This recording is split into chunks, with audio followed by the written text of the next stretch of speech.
Hello everyone, amazing पूजा parenting में आपका स्वागत है। और आज मैं लेकर आई हूँ एक बहुत ही सीरियस टॉपिक।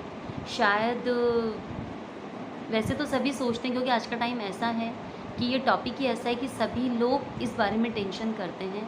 खासकर हर बेटी की माँ, जिनके भी घर में बच्चियां हैं, बेटियां हैं, उन सबको आजकल के इतने ख़तरनाक माहौल में डर लगता है कि हमारी बच्ची सेफ़ है कि नहीं।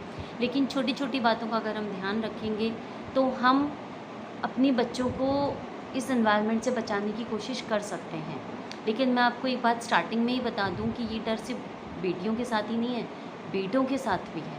हाँ, उनके साथ थोड़ा कम खतरा है, लेकिन फिर भी बच्चे भी, बॉयज़ जो हैं वो भी थोड़े डेंजर में होते हैं।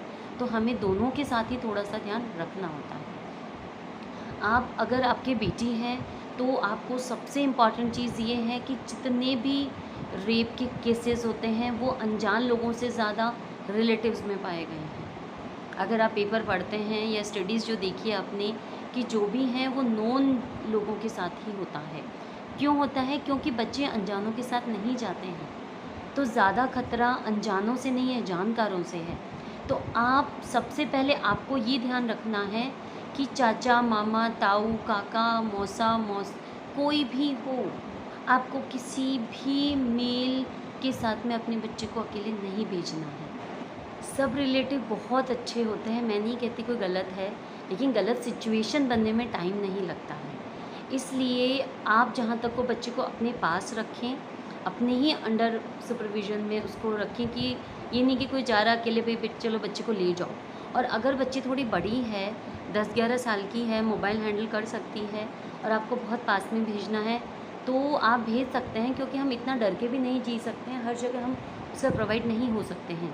तो सबसे पहले तो बच्चे को बताएं गुड टच, बैड टच।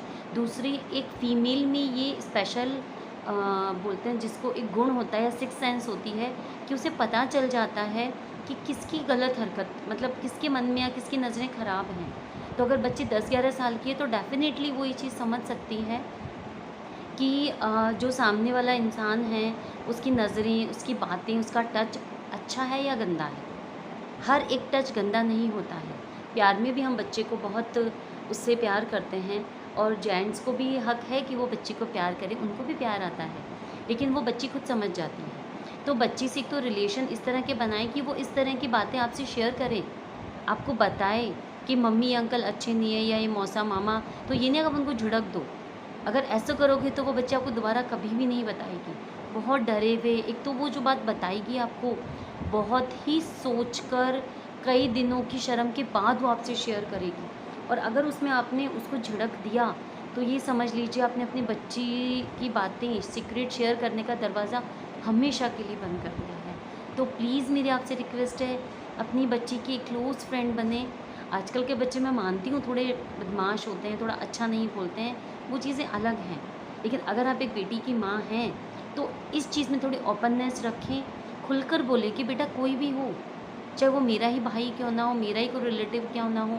ऐसा नहीं कि अगर वो आपके किसी रिलेटिव के लिए बोल रही तो आप बोलें ये क्या होता है, ऐसे थोड़ा ना होता है, तुम उनके लिए गंदा सोच रही हो, मेरा भाई ऐसा नहीं है, या मेरे जीजा जी ऐसे नहीं है, ऐसे ये चीज़ें नहीं चलती हैं। सबसे इम्पॉर्टेंट आपके लिए आपकी बेटी है, उसकी सेफ्टी है।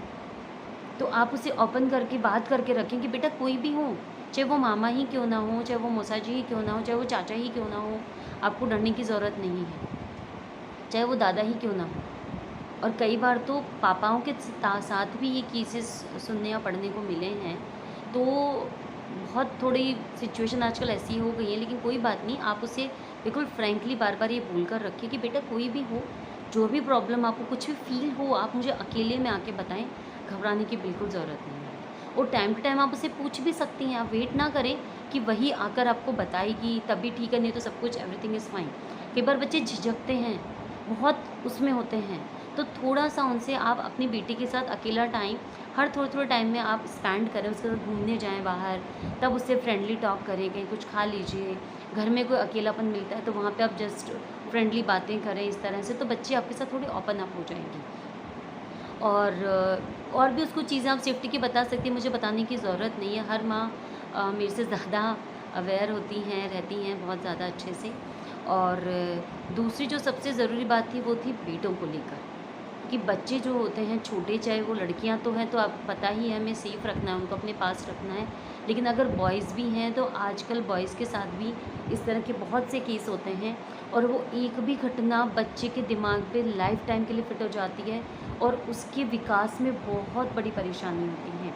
तो आप अपने बेटों को भी बताएं गुड टच बैड टच क्या होता है, कि उनकी जो प्राइवेट पार्ट है उसको कोई टच करने की कोशिश करे, या गलत तरह से कोई छू रहा है, उनको मसल रहा है, कुछ भी इस तरह की चीज़ कर रहा है, तो आपको इग्नोर नहीं करना है, आपको तुरंत आके मम्मी पापा को बताना है और लाउडली शाउट करके कहना है नो, डरने की ज़रूरत नहीं है। आप अपने बच्चे को, बेटा हो चाहे बेटी हो, दोनों को ये सिखाना है कि कोई भी अंकल आंटी रिलेटिव कुछ भी करें, आपको डरने की ज़रूरत है। अगर आपको डराते भी हैं कि हम आपको ऐसे बताओगे तो फिर ऐसे होगा, ये होगा, मैं आपके उनको मार दूंगा, ये करूँगा, तो आपको उस पर ध्यान नहीं देना है। बोलो हम हैं आपके साथ मम्मी पापा, आपको स्ट्रिक्टली आके हर बात हमको बतानी है और वहाँ से भाग जाना है। तो इस तरह की बातें, छोटी छोटी बातें आपको बार बार अवेयर रहना है और अपने बच्चों से पूछते रहना है।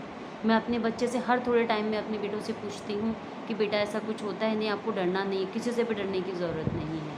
आप मम्मा को आके बताना, पापा को आके बताना, या कोई भी आपका क्लोज़ उस वक्त हो, मौसी मामा, अगर आप किसी के गेस्ट के घर पे हैं तो वहाँ पे आपको बताना है, दबना चुप रहना नहीं है, ये तो बहुत गलत होता है। इस तरह से थोड़ा सा उनको अपनी तरफ से डराना है ताकि वो उस डर में ना डरें, इस तरह से ही डराना है बस, कि वो हर बात आपको फ्रेंकली आके बता दें। और फिर आपको अगर वो कभी बताते भी हैं तो आपको उनको पूरा सपोर्ट देके खड़े होना है, कि उनके मन में हिम्मत आए कि हाँ ऐसा मैंने स्टेप लिया तो मेरे लिए बहुत अच्छा रहा, ये पॉजिटिव था, तो आगे कुछ हो तो वो उस बच्चा उसके लिए स्टैंड ले पाए, ना कि डरे। तो आज के लिए बस इतना ही। अपने बच्चों को सेफ रखें, डर के नहीं रहना है, जीना है, उनको भी जीने दें, मज़े करने दें। डरा डरा के करेंगे तो वो बच्चे अपना बचपन कैसे जी पाएंगे। बस थोड़ा सा ध्यान रखना है और फिर हमारे बच्चे सेफ हैं। हम अगर अच्छा सोचेंगे तो सब अच्छे होते हैं। हर किसी के लिए हमें गंदा नहीं सोचना है, थोड़ा सोच समझ कर ही हमें डिसीजन लेने हैं, थोड़ा फूंक फूंक के कदम रखना है बस, और कोई ज़्यादा बड़ी बात नहीं है इसके पीछे। Thanks for watching. अगर आपके घर में और कहीं छोटे बच्चे हैं, बेटा है, बेटियां हैं, किसी रिलेटिव फ्रेंड सर्कल में, तो आप ये वीडियो उनको शेयर कर सकते हैं। ज़रूरी नहीं है कि आप ये वीडियो देख रहे हैं तो वो भी देख रहे हो, इस बारे में सोच रहे हो। एक वीडियो भेज देने से आपको कुछ बोलना भी नहीं पड़ेगा और बहुत सी चीज़ें उनके काम भी आ जाएगी। और अगर कोई वर्किंग मदर्स है, वर्किंग पेरेंट्स हैं, तो उनके लिए तो ऐसे वीडियोज़ बहुत काम के हैं। Okay, bye.